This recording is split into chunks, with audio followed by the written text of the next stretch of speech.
একটা লোক প্রতিদিন একটা করে ডিম খায়, কিন্তু তার বাড়িতে কোনো মুরগি নাই, তার কাছে ডিম কেনার কোনো টাকাও নাই, এবং সে চুরিও করে না, তাহলে সে কিভাবে ডিম খায়? মুখ দিয়ে।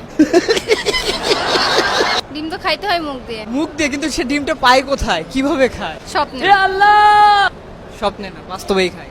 হাত দিয়ে মুখ দিয়ে এই তো খাই। মানে আপনার অ্যান্সার গুলো শুনে আমি হাসবো নাকি কাঁদবো বুঝতে পারতেছি না। এত বাচ্চার মতো অ্যান্সার। না মানে তার কাছে টাকা নাই, চুরি করে না, কেউ দেয় না, সে খায়। তার বাড়িতে মুরগিও নাই, তার বাড়ির সাথে মুরগিও নাই, তাহলে আমি এখন কি বলবো? সে মুখ দিয়ে খায়, হাত দিয়ে খায়। হাত দিয়ে মুখ দিয়ে? হ্যাঁ, কারণ আপনি তো গুগলি করেছেন, আপনি তো আমাকে সিরিয়াস কোনো না, সে মুরগির ডিমটা পায় কোথায়? মুরগি- তাকে তো পাইতে হবে। মুরগির পেটের থেকে। তার বাড়িতে তো মুরগি নেই। রাস্তাঘাটে পাই, তাইলে কোথাও একটা তো পাই।